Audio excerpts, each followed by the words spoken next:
The another episode of filmy talks. ಇವರನ್ನು ಕೂಡ ಬಹಳ ಇಂಟ್ರೆಸ್ಟಿಂಗ್ ಆಗಿರುವಂತ ಕೆಲವೊಂದಷ್ಟು ಅಪ್ಡೇಟ್ಗಳು ಬಂದಿದ್ದಾವೆ. ಶ್ರೀಮುರಳಿ ಅವರ ಬರ್ತ್ಡೇ ಸ್ಪೆಷಲ್ ಆಗಿ ಬಗೀರ ಸಿನಿಮಾದ ಟೀಸರ್ ಜೊತೆಗೆ ಹೊಸ ಮೂವಿ ಅನೌನ್ಸ್ಮೆಂಟ್ ಆಗಿದೆ. ರಾಕಿಂಗ್ ಸ್ಟಾರ್ ಯಶ್ ಅವರು ಲಂಡನ್ ಅಲ್ಲಿ ಏನೋ ಮಾಡ್ತಾ ಇದ್ದಾರೆ. Hanuman cinema release date confirm ಆಯ್ತು. ಇದೇ ರೀತಿ ಇನ್ನಷ್ಟು ಅಪ್ಡೇಟ್ ಗಳಿದಾವೆ. ಎಲ್ಲ ಮೂವಿ ಅಪ್ಡೇಟ್ಗೋಸ್ಕರ ವಿಡಿಯೋನ ಎಂಡವರೆಗೂ ನೋಡಿ. ನೀವು ನಮ್ಮ ಚಾನಲ್ಗೆ ಸಬ್ಸ್ಕ್ರೈಬ್ ಮಾಡ್ಕೊಂಡಿಲ್ಲ ಅಂದ್ರೆ ಬೇಗನೆ ಸಬ್ಸ್ಕ್ರೈಬ್ ಮಾಡ್ಕೊಳ್ಳಿ. ಇದೇ ರೀತಿ ಇಂಟ್ರೆಸ್ಟಿಂಗ್ ಆಗಿರೋ ವಿಡಿಯೋಸ್ ನಮ್ಮ ಚಾನಲ್ ಅಲ್ಲಿ ಯಾವಾಗಲೂ ಬರ್ತಾ ಇರುತ್ತೆ. ಶುರು ಮಾಡೋಣ.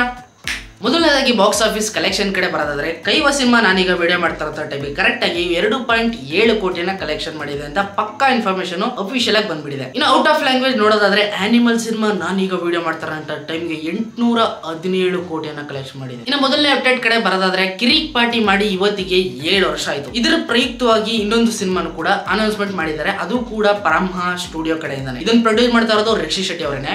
ಈ ಸಿನಿಮಾ ಬ್ಯಾಚುಲರ್ ಪಾರ್ಟಿ ಆಗಿ ಬರ್ತಾ ಇದೆ. ಇನ್ನು ಈ ಸಿನಿಮಾದಲ್ಲಿ ಮುಖ್ಯ ಪಾತ್ರ ದಿಗಂತ್ ಹಾಗೇನೆ ಲೂಸ್ ಮಾದ ಯೋಗಿ ಅವರು ಕಾಣಿಸ್ಕೊತಾ ಇದ್ದಾರೆ. ಇನ್ನು ಕಿರಿಕ್ ಪಾಟೀಲ್ ಹೇಗೆ ಅಚ್ಯುತ್ ಕುಮಾರ್ ಅವರು ಆಕ್ಟ್ ಮಾಡಿದ್ರು ಅದೇ ರೀತಿ ಈ ಸಿನಿಮಾದಲ್ಲೂ ಕೂಡ ಅಚ್ಯುತ್ ಕುಮಾರ್ ಅವರು ಬರ್ತಾ ಇದ್ದಾರೆ. ಇನ್ನು ಡಾಲಿ ಧನಂಜಯ ಅವರ ಸಿನಿಮಾ ಅಣ್ಣ ಫ್ರಮ್ ಮೆಕ್ಸಿಕೋ ಈ ಸಿನಿಮಾದ ಶೂಟಿಂಗ್ 70% ಫುಲ್ ಕಂಪ್ಲೀಟ್ ಆಗ್ಬಿಟ್ಟಿದೆ. ಇನ್ನೊಂದು 2 ತಿಂಗಳಲ್ಲಿ ಇನ್ನೇನು ಮುಗಿಯುತ್ತಾ ಬರ್ತಾ ಇದೆ. ಆದಷ್ಟು ಬೇಗ ಸಿನಿಮಾ ಕಡೆಯಿಂದ ಟೀಸರ್ ಬರುವಂತ ಪಕ್ಕ ಕಾಯ್ತಾ ಇದೆ. ಇನ್ನು ರಾಕಿಂಗ್ ಸ್ಟಾರ್ ಯಶ್ ಪ್ರೆಸೆಂಟ್ ಈಗ ಲಂಡನ್ ಅಲ್ಲಿ ಇದ್ದಾರೆ. ಫ್ಯಾಮಿಲಿ ಜೊತೆ ಟ್ರಿಪ್ ಅಂತೂ ಅಲ್ಲ, ಸಮಥಿಂಗ್ ಏನೋ ದೊಡ್ಡದಾಗಿ ಮಾಡ್ತಾ ಇದಾರೆ. ಅದನ್ನ ರಿವೀಲ್ ಮಾಡ್ತಿಲ್ಲ, ನೋಡೋಣ ಏನಾದ್ರು ಬಂದ್ರೆ ಅಪ್ಡೇಟ್ ಮಾಡ್ತೀನಿ. ಇನ್ನು ಸಲಾರ್ ಸಿನಿಮಾದ ಸೆಕೆಂಡ್ ಟ್ರೈಲರ್ ಕೂಡ ಬಂದಿದೆ, ನೋಡ್ತಾ ಇದ್ರ. ಆದಷ್ಟು ಬೇಗ ಇದ್ರ ರಿವ್ಯೂ ಕೂಡ ಬರುತ್ತೆ, ಕಾಯ್ತಾರೆ. ಅದಲ್ಲದೆ ಈ cinema game of thrones English web series ಬರ್ತಾ ಇತ್ತಲ್ಲ ಆ ರೀತಿ ಬರುತ್ತೆ ಅಂತ ಒಂದು ಸಣ್ಣ ಇಂಟ್ ಅನ್ನು ಕೂಡ ಫಿಲ್ಮ್ ಕಡೆಯಿಂದ ಇಟ್ಕೊಂಡಿದ್ದಾರೆ. ಅದಲ್ಲದೆ ಸಿನಿಮಾದ ಕೊನೆಯಲ್ಲಿ ಬಾಹುಬಲಿ ಚಾಪ್ಟರ್ 1 ನಲ್ಲಿ ಯಾವ ರೀತಿ ಟ್ವಿಸ್ಟ್ ಅನ್ನು ಕೊಟ್ಟಿದ್ರು ಅದೇ ರೀತಿ ಈ ಸಿನಿಮಾದಲ್ಲೂ ಕೂಡ ಒಂದು ದೊಡ್ಡ ಟ್ವಿಸ್ಟ್ ಅನ್ನ ಇಟ್ಟಿದ್ದಾರೆ ಅಂತ ಹೇಳ್ತಾ ಇದ್ದಾರೆ. ನೋಡೋಣ ಏನಾಗಿರ್ಬೋದು. ಇನ್ನು ಶ್ರೀಮುರಳಿ ಅವರ ಬರ್ತ್ಡೇಗೆ ಬಗೀರ ಸಿನಿಮಾ ಕಡೆಯಿಂದ ಟೀಸರ್ ಬಂತು ಬಿಟ್ಟಾಯ್ತು. ಟೀಸರ್ ಬ್ರೇಕ್ ಡೌನ್ ಕೂಡ ಮಾಡಿದೀನಿ, ಮೇಲ್ಗಡೆ ಐ ಬಟನ್ ಅಲ್ಲಿ ನೋಡಬಹುದು ನೀವು.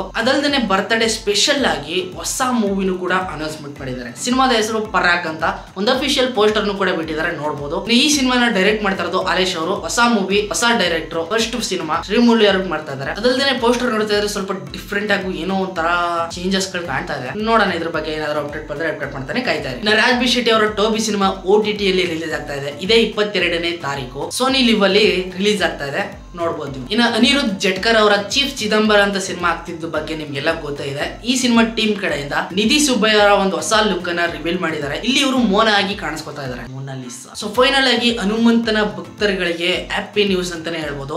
ನೆಕ್ಸ್ಟ್ ಇಯರ್ 2024 ಜನವರಿ 12ನೇ ತಾರೀಕಿಗೆ ಹನುಮಾನ್ ರಿಲೀಸ್ ಆಗ್ತಾ ಇದೆ. ಟೋಟಲ್ ಆಗಿ 11 ಲ್ಯಾಂಗ್ವೇಜ್ ಅಲ್ಲಿ ರಿಲೀಸ್ ಆಗ್ತಾ ಇರೋಂತ ಸಿನಿಮಾ ಇದು. ಸೊ ಇದಾಗಿತ್ತು ಈ ವಾರದ ಫಿಲ್ಮಿ ಅಪ್ಡೇಟ್. ಐ ಹೋಪ್ ನಿಮ್ಗೆ ವಿಡಿಯೋ ಇಷ್ಟ ಆಗಿದೆ ಅಂತ ಅನ್ಕೊಂಡಿದ್ದೀನಿ. ಇಷ್ಟ ಆಗಿದ್ರೆ ಪ್ಲೀಸ್ ಲೈಕ್ ಮಾಡಿ, ಶೇರ್ ಮಾಡಿ, ಕಮೆಂಟ್ ಮಾಡಿ. ಇದೇ ರೀತಿ ವಿಡಿಯೋಸ್ಗಾಗಿ ನಮ್ಮ ಚಾನಲ್ ಸಬ್ಸ್ಕ್ರೈಬ್ ಮಾಡಿ. ಮುಂದಿನ ವಿಡಿಯೋದಲ್ಲಿ ಸಿಗ್ತೀನಿ. ಅಲ್ಲಿವರೆಗೂ ಕಾಯ್ತಾರೆ. Keep watching.